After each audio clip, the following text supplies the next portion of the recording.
जय माता दी दोस्तों।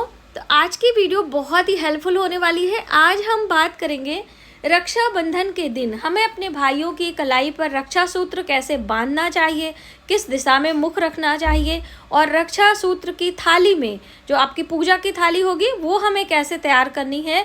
आइए सभी जानकारी डिटेल में जानते हैं। तो सबसे पहले पूजा की थाली हम रेडी कर लेते हैं। हमने यहाँ पर एक थाली ली है और एक कटोरी में हमने थोड़ी सी हल्दी और रोली मिक्स करना है गंगा जल के साथ में, और अनामिका उंगली से इस तरह से हमें स्वस्तिक बनाना है। तो देखिए स्वस्तिक इस तरह से बहुत आसान तरीके से आप बना सकते हो और बहुत ही अच्छा।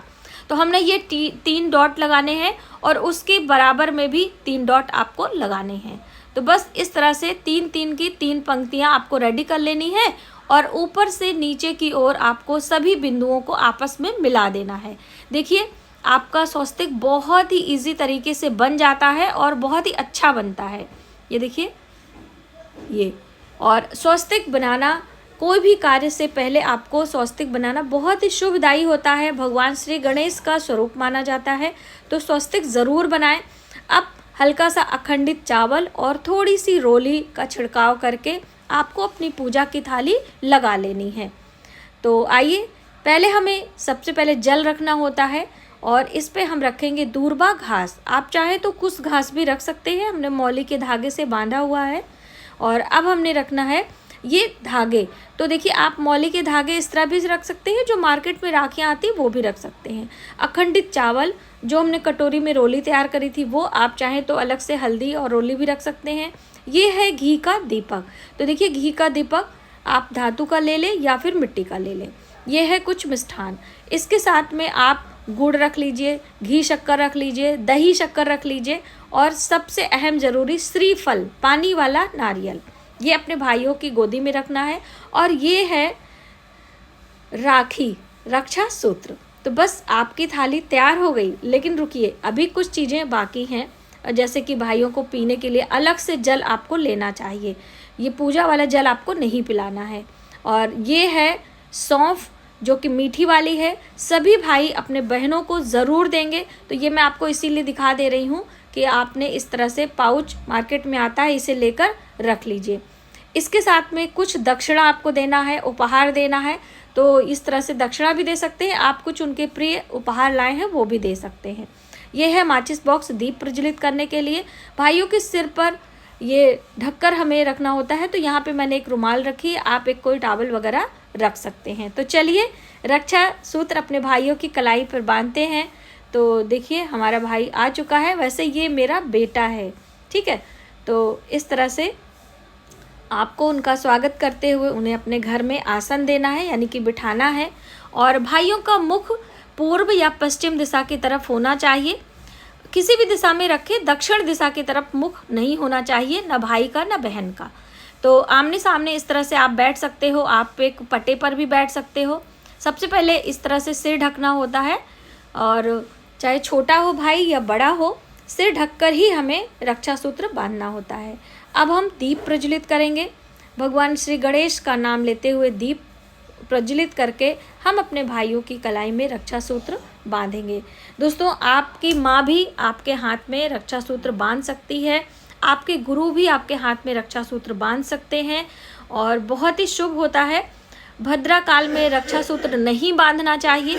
तो सबसे पहले हमने इनकी सिर पर यानी कि दुर्बा घास से जल का छिड़काव करेंगे, फिर उसके बाद उनके मस्तक पर हम तिलक करेंगे, ठीक है। लंबा तिलक आपको लगाना होता है पुरुषों को, और उसके बाद उस पर हम अखंडित चावल, जिसे कि अक्षत कहते हैं, इससे अक्षय पुण्य की प्राप्ति भी होती है, हमारे पुण्यों का क्षय भी नहीं होता है और धन धान्य की कभी कमी नहीं होती है। और इस तरह से हाथों पर दाहिनी कलाई पर आपको रक्षा सूत्र बांधना चाहिए। सर्व मंगल मांगलेश शिवे सर्वार्थ साधिके शरणे त्र्यंबके गौरी नारायणी नमस्तुते। इस तरह से मंत्र बोलते हुए आप रक्षा सूत्र बांधें। अपने भाइयों का मुख मीठा करें और जो आप पानी वाला नारियल लेकर गए हैं उसे उनकी गोदी में रख सकते हैं। उसके बाद आपको दीप से अपने भाइयों की आरती करनी होती है। तो देखिए आपके एक भाई हैं, 4 भाई हैं, आप एक ही दीपक लगाएं, ठीक है। और फिर हम आरती करेंगे और उसके बाद आप यदि छोटी बहन है चाहे बड़ी बहन है, बहनों का आशीर्वाद भाइयों को अवश्य लेना चाहिए। तो ये देखिए पानी पीने के लिए आपको देना है। थाली में जो आपने पूजा के लिए पानी रखा है वो पानी आपको नहीं पिलाना है, क्योंकि वो पूजा का पात्र है, उसे जूठा नहीं करना होता है। तो बस इस तरह से अब आपके भाई आपको उपहार देंगे, जो सौंफ मिश्री है या फिर आपने कुछ दक्षिणा उपहार है, उसे आपको सहर्ष स्वीकार करना चाहिए। और उसके बाद भाई अपने बहनों के चरण स्पर्श करेंगे, पैर छुएंगे। और जैसे मैंने आपको बताया कि चाहे छोटा हो चाहे बड़ा हो, आपको उस दिन आशीर्वाद ज़रूर देना चाहिए अपनी बहन। मम्मी का बेटा है, देखो ये मेरा बेटा है, हम इसको राखी बांधे, ये राखी बांधे। मम्मा भी अपने बेटे को बांध सकती है, क्योंकि पहली गुरु माँ होती है, ठीक है। तो इसलिए रक्षाबंधन के दिन यदि आपकी बहनें नहीं हैं तो अपनी मम्मी से राखी जरूर बंधवाएं और मम्मी का आशीर्वाद। दोस्तों राखी बांधने के बाद आपको दीपक बुझाना नहीं है, जितना उसमें घी रहेगा उतनी देर दीप प्रज्वलित रहेगा, फिर स्वतः ही शांत हो जाएगा। आपको इसे अलग स्थान पर, कहीं भी देवी देवताओं के स्थान पर या फिर कहीं भी अलग रख देना है, इसे बुझाना नहीं है, ठीक है। इस बात का ध्यान रखें। तो इस तरह से आप अपने घर में रक्षाबंधन का पर्व मनाएं और भाई बहन एक दूसरे के साथ प्यार और सम्मान के साथ में अपने जीवन को व्यतीत करें। दोस्तों रक्षाबंधन का जो शुभ समय है वो 19 अगस्त दिन सोमवार को दिन में 1:30 के बाद का समय है।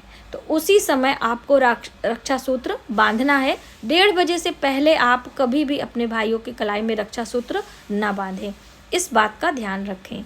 और थाली आप सजा कर रखें, एक ही थाली में सभी भाइयों को राखी आप बांध सकते हैं, अलग अलग थाली लगाने की ज़रूरत नहीं है। तो आज की वीडियो आपको कैसी लगी प्लीज़ हमें कमेंट करके ज़रूर बताइएगा। और आप अपने घर में जब भी स्वस्तिक का चिन्ह बनाएं तो ये आइडिया आपको ज़रूर अपनाना चाहिए, इससे आपका स्वस्तिक बहुत ही अच्छा और बहुत आसान तरीके से बन सकता है। मिलते हैं एक नई जानकारी के साथ नए वीडियो में, तब तक आप अपना अपने परिवार का ख्याल रखें। जय माता दी।